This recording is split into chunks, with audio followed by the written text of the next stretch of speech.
Yo, what's going on YouTube? I am Germ here. In this video today, we're going to be making a tier list of every single team sticker from the Paris 2023 Major. Now, obviously, you might be thinking this is a weird video to do a couple weeks after the Paris Major, but obviously on this channel, I'm mostly focusing on investing and trying to make money off the CSGO market. So as we're preparing for the Paris sale, me getting my thoughts in order, me actually looking at every single team logo, every single team sticker, and starting to rank them is helping me and hopefully helping you guys at least get some ideas or get thinking about what I want to invest in and where I want to put the most money during that Paris Major sale. So this is a tier list that somebody else made on TierMaker. It has all 24, I believe, teams from the Paris Major. Logos are kind of small, so bear with me, but we're going to be going through ranking between S and F tier. And also, I have a couple, or I have a lot that I'm going to be throwing into the remake tier, because the biggest problem with the borderless stickers, they look beautiful, the borderless stickers look awesome, they're great, whatever, but teams that make it to every single major, or teams that make it to all the majors with borderless stickers,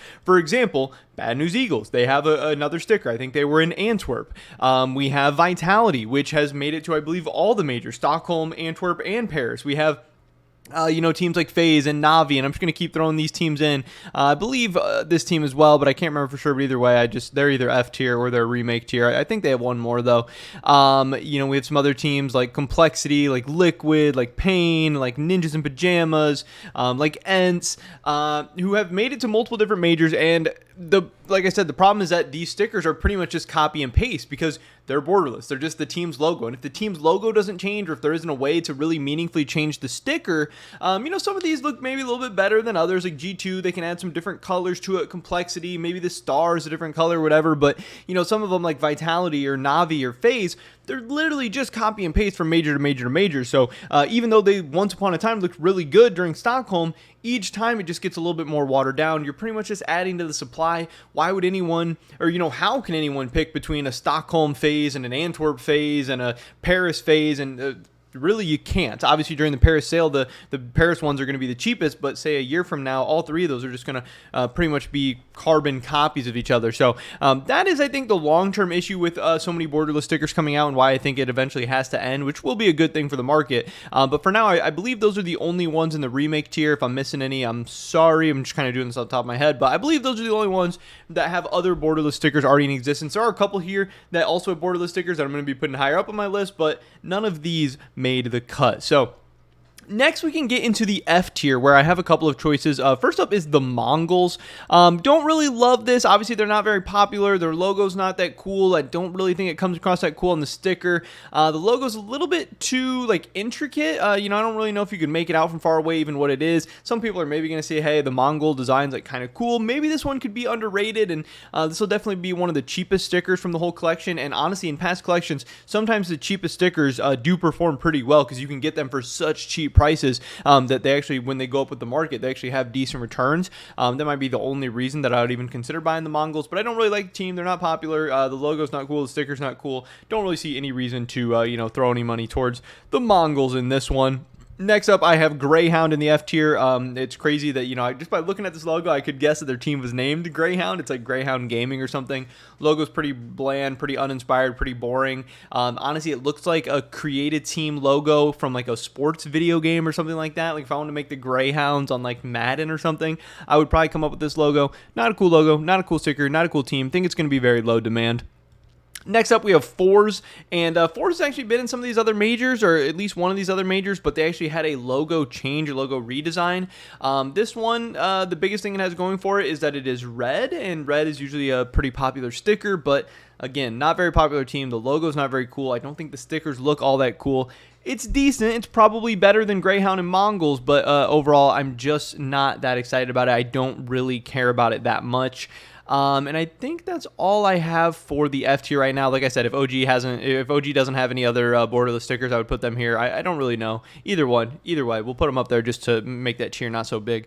Next up, getting into the C tier, is some of these logos that I just think are okay. They're not really that exciting. They're not really that interesting, but I think they're at least a little bit better. I'm putting 9 into this tier. You can't really see it. It's blending in. I can, maybe we can change this background color. Yeah, maybe we can change. Oh no, that just changes that. I don't know how we change it. I think we'd have to change the background color of the whole thing. But this is the 9 logo. It's just like the white circle. You can see it on here better. I'll keep it down here for a second. I don't know that I love circle stickers. I think circle stickers are okay. I think they kind of get a bad rap, but they're probably not as cool as like a good logo. A circle logo is overall pretty boring, pretty uninteresting. I think, like I said, it's better than a ugly logo, but it's not better than like a good looking logo. So I think it's kind of interesting, kind of unique and different that it's a circle, and there's not really not really many other circle logos on this one, especially, you know, good looking circles. So I'm putting it in the C tier. Just pretty boring, just pretty meh overall. Next up, Monty. This is a team that obviously had a nice little run at the Paris tournament. They got maybe some fans from that little run, but overall, this sticker, I think it's got interesting colors. You know, the teal or the aqua or whatever color that is. It also has the Ukraine flag on it, which makes it a little bit unique, so at least has some interesting things going for it. But I do think that this sticker is way too much going on, like way too intricate. The design is way too crazy for a logo. It should be much simpler. It should be much cleaner, at least in my opinion, and it just makes it not that cool overall. It's kind of hard to look at, kind of hard to even tell what's going on. So I have this one in the C tier. And I think those are really the only two that I'm just kind of like, yeah, you know, don't really know where to put them, not really feeling that strong about them. But getting up into the B tier, I'm going with the Heroic. This is, again, a Heroic, a team that has made it to some of these other majors, but they have a new logo in Paris, and I think this logo is cooler than their old one. I think Heroic obviously is a team that, they got second at this tournament, they got upset in the semifinals. They made it to the top 4, though. They had a nice run, popular team. They've been performing well. This logo looks cool. It's clean, not colorful or interesting in that way, but I don't think it's a bad sticker at all, and that's why I'm sticking it here in the B tier. Next, I don't really know. I'm going to put Gamer Legion here in the B tier. I think this is probably the only other one that I'm going to have in the B tier. Gamer Legion, I think it's funny that it says GL. Obviously, you know, good luck, whatever. Also, just kind of a nice logo, nice design with the letters. I think it can look good on some guns. I think even if you're not an esports fan or know anything about esports, having a GL sticker can be a funny idea. I think it's one that's going to be okay. I think it's one that's going to perform fine. Not one that I'm going to be loading money into, but again, if you put money in Gamer Legion over some of these teams below it, I don't think that'd necessarily be a bad idea. Now, getting into these stickers that I really like the most, I think these are, at the end of the day, the best ones from the Paris collection. At the bottom of the A tier, I'm going to be picking Furia. Very cool logo, popular team, always a popular sticker. My one problem is that they do have some stickers from the other collections, but each Furia sticker and logo, especially the hollows, is like a little bit different color, shines a little bit different, definitely looks different. Not significantly different, not so different, but they're each different. They can each be used in different crafts. They can each stand out in their own unique way. That's why I have them here. Then I'm also going to be throwing Into the Breach in the A tier. I think Into the Breach is probably one of the most underrated from this whole collection. I've actually been hearing more and more people talking about maybe investing heavy into the Breach. I know some people complain that the sticker is a little bit too small or whatever, and yeah, I don't disagree, but overall it's a cool logo. It's a red logo. It's a unique logo. It's clean. I actually think it looks really, really good. I think it can definitely be used on crafts, and I think overall this is going to be a strong pick. Then I'm also going to be going with Apex in the A tier. I know there's a ton of debate right now between Apex and Fnatic, which orange sticker should be going with, which one is the best, and I'm definitely not in the Apex tier. Overall, I think it looks fine. I think it's an interesting logo. It's different.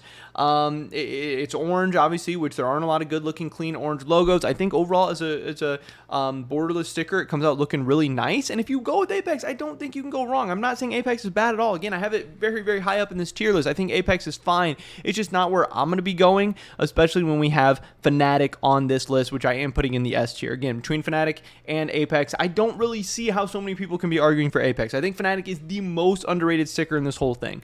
It's one of my favorite logos in all of esports, one of the most iconic logos in all of esports.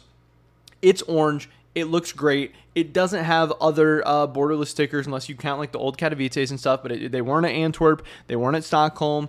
A huge fan base you can take advantage of. It just has everything going for it. I really think Fnatic might be my top choice, from stickers from this whole event. Have to put them in the S tier.